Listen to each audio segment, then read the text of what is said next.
Capítulo 22. Quando afinal o partomóvel chega diante da casa, estamos no final da tarde. O sol passa fraco em meio às nuvens, o cheiro de grama molhada se aquecendo está no ar.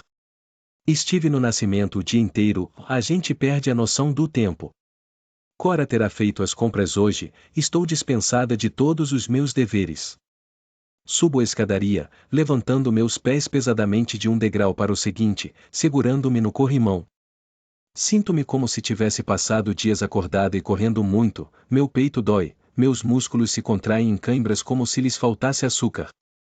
Por uma vez a solidão me é bem-vinda. Deito-me na cama.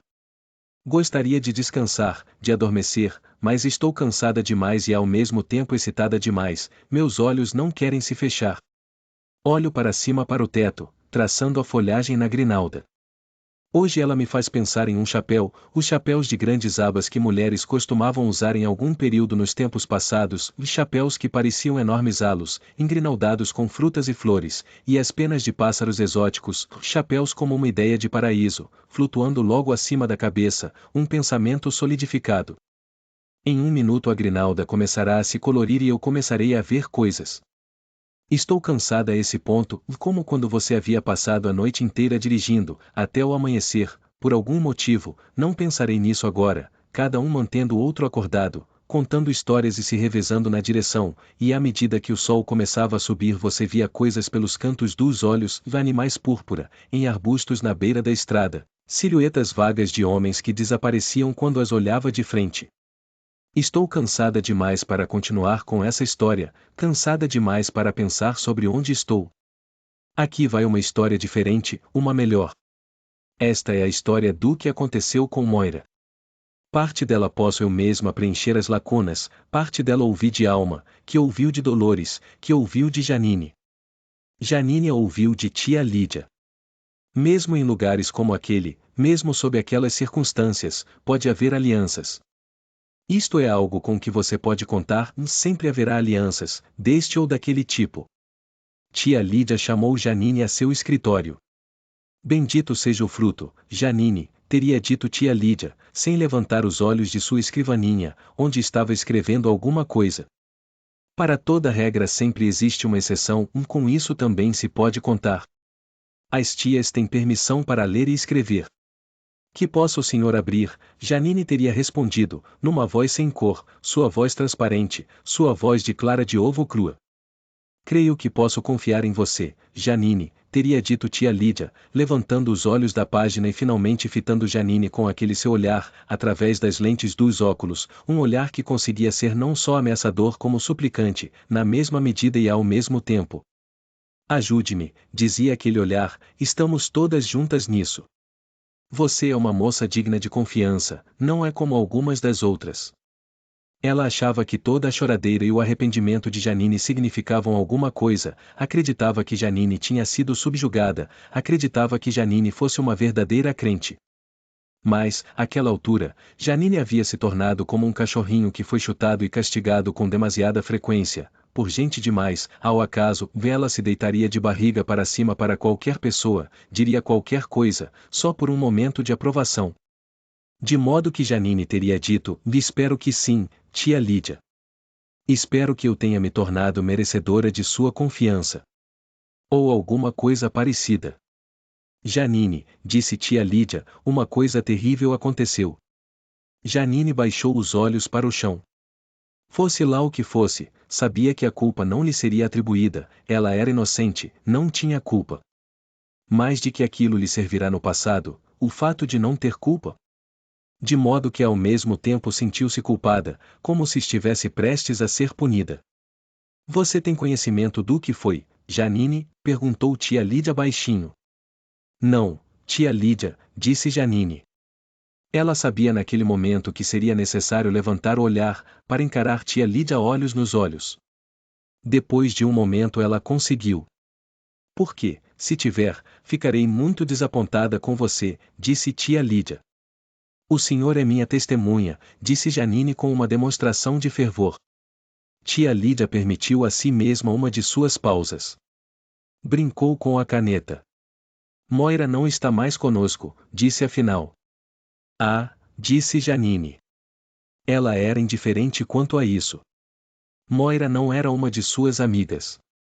Ela está morta? Perguntou depois de um momento. Então tia Lídia lhe contou a história. Moira tinha levantado a mão para ir ao banheiro, durante os exercícios. Tinha ido. Tia Elizabeth estava de serviço nos lavatórios. Tia Elizabeth ficou do lado de fora da porta do banheiro, como de costume, Moira entrou.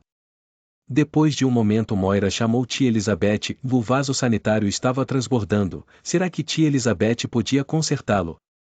Pessoas não identificadas enfiavam maços de papel higiênico dentro dos vasos para fazer com que exatamente isso acontecesse.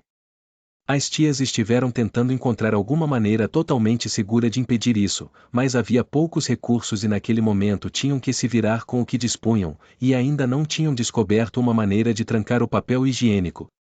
Possivelmente deveriam mantê-lo do lado de fora, sobre uma mesa e dar a cada pessoa uma folha ou várias folhas quando entrassem. Mas isso era um plano para o futuro. É preciso algum tempo para resolver todos os pequenos problemas, em qualquer coisa nova. Tia Elizabeth, sem desconfiar de mal nenhum, entrou no banheiro. Tia Lídia tinha que admitir que havia sido um pouco de tolice de sua parte. Por outro lado, ela já tinha entrado para consertar um vaso em várias ocasiões anteriores sem nenhum problema. Moira não estava mentindo, a água corria pelo chão, bem como vários pedaços de matéria fecal se desintegrando. Não era nada agradável e tia Elizabeth ficou aborrecida.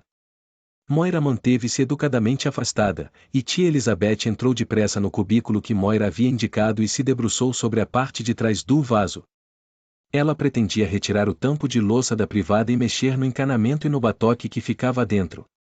Estava com as duas mãos no tampo quando sentiu alguma coisa dura e cortante e possivelmente metálica cutucá-la nas costelas por trás. Não se mova, disse Moira, ou enfiarei inteiro em você, eu sei onde, vou perfurar seu pulmão. Elas descobriram mais tarde que Moira tinha desmantelado o interior de um dos vasos sanitários e tirado a alavanca fina e pontuda, a parte que se prende à válvula de entrada numa das extremidades e a corrente na outra. Não é muito difícil de fazer se você souber como, e Moira tinha conhecimentos de mecânica, costumava consertar seu próprio carro, as coisas pequenas. Pouco depois disso os vasos sanitários foram equipados com correntes que prendiam seus tampos, e quando entupiam e transbordavam levavam um tempo enorme para abri-los. Tivemos vários alagamentos assim. Tia Elizabeth não podia ver o que estava espetando suas costas, disse tia Lídia. Ela era uma mulher corajosa. Ah sim, disse Janine. Mas não imprudente, disse tia Lídia, franzindo um pouco o senho. Janine tinha sido entusiástica demais na resposta, o que algumas vezes tem a força de uma negação. Ela fez o que Moira mandou, continuou tia Lídia. Moira se apoderou de seu aguilhão de gado e de seu apito, ordenando que tia Elizabeth os tirasse do cinto. Então correu com tia Elizabeth pelas escadas até o porão. Estavam no segundo andar, não no terceiro, de modo que havia apenas 2 lances de escada para descer. Era horário de aulas de maneira que não havia ninguém nos corredores. Elas viram outra tia, mas estava na outra extremidade do corredor e não estava olhando na direção delas. Tia Elizabeth poderia ter gritado naquele ponto, mas sabia que Moira falava sério com relação ao que dissera, ou Moira tinha má reputação. Ah, sim, disse Janine. E Moira tirou suas próprias roupas e vestiu-as de tia Elizabeth, que não lhe serviam muito bem, mas bem o bastante. Ela não foi excessivamente cruel com tia Elizabeth, permitiu-lhe que vestisse seu vestido vermelho. O véu ela cortou em tiras e amarrou tia Elizabeth com elas, atrás da caldeira. Enfiou parte do pano na boca de tia Elizabeth e o fixou com outra faixa. Amarrou uma tira ao redor do pescoço de tia Elizabeth. Então amarrou a outra ponta a seus pés, por trás. Ela é uma mulher ardilosa e perigosa, disse tia Lídia. Janine disse, posso me sentar? Como se tudo aquilo tivesse sido demais para ela. Finalmente tinha alguma coisa para trocar, pelo menos por um vale. Sim, Janine, disse tia Lídia, surpresa, mas sabendo que naquela altura não podia recusar. Ela estava pedindo a atenção de Janine, sua cooperação. Indicou a cadeira no canto. Janine a puxou mais para a frente. Eu poderia matar você, sabe, disse Moira quando tia Elizabeth estava amarrada em segurança escondida fora de vista atrás da caldeira. Poderia feri-la gravemente de modo que nunca mais pudesse se sentir bem em seu corpo. Poderia dar-lhe choques com isso ou enfiar esta coisa em seu olho. Apenas lembre-se de que eu não o fiz, se algum dia chegar a isso. Tia Lídia não repetiu nada dessa parte para Janine, mas imagino que Moira tenha dito algo semelhante. Em todo caso ela não matou nem mutilou tia Elizabeth, que alguns dias mais tarde, depois de ter se recuperado de suas 7 horas atrás da caldeira e presumivelmente do interrogatório, pois a possibilidade de cumplicidade não poderia ter sido excluída pelas tias ou por nenhuma outra pessoa, estava de volta em operação no centro. Moira se levantou, se pôs bem empertigada e olhou firmemente para a frente. Puxou os ombros para trás, esticou bem a coluna e apertou os lábios. Essa não era nossa postura costumeira. Habitualmente andávamos de cabeça baixa, os olhos fixos em nossas mãos ou no chão. Moira não se parecia muito com tia Elizabeth, mesmo com a touca de freira marrom enfiada na cabeça, mas sua postura de costas rígidas aparentemente foi suficiente para convencer os anjos montando guarda, que nunca olhavam para nenhuma de nós muito de perto com atenção, nem e talvez, especialmente, para as tias, porque Moira saiu decidida pela porta da frente. Com a postura de uma pessoa que sabia para onde estava indo, foi saudada com continências, apresentou o passe de tia Elizabeth, que eles não se deram ao trabalho de verificar, porque quem afrontaria uma tia daquela maneira? E desapareceu. Ah, disse Janine. Quem sabe dizer o que ela sentiu? Talvez tenha querido dar vivas. Se foi isso, soube esconder muito bem.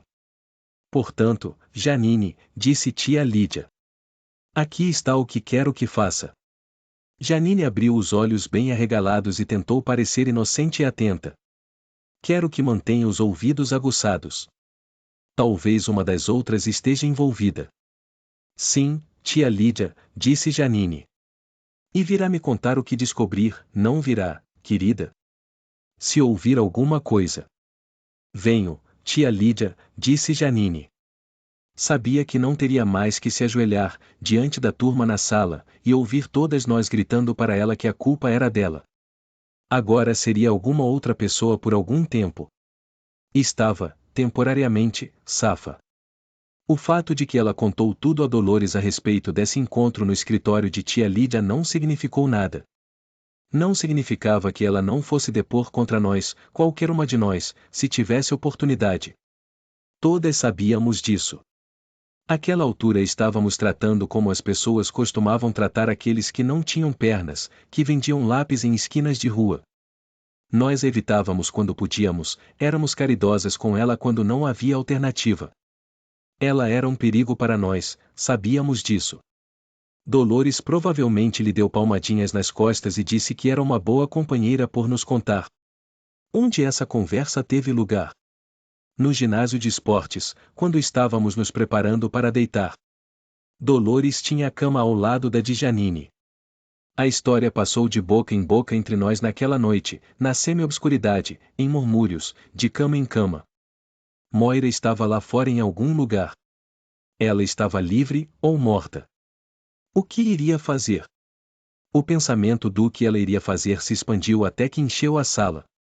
A qualquer momento poderia haver uma explosão devastadora, as vidraças das janelas cairiam para dentro, as portas se abririam. Moira agora tinha poder, ela havia sido posta em liberdade, ela havia se posto em liberdade. Moira agora era uma mulher livre. Creio que achávamos isso assustador. Moira era como um elevador com as paredes laterais abertas. Ela nos deixava com vertigens. Já estávamos perdendo o apreço pela liberdade, já estávamos achando aquelas paredes seguras. Nos limites mais elevados da atmosfera você iria se desfazer em pedaços, iria se vaporizar, não haveria pressão para mantê-la inteira. Mesmo assim Moira era nossa fantasia. Nós a mantínhamos carinhosamente sempre junto de nós, estava conosco em segredo, uma fonte de diversão.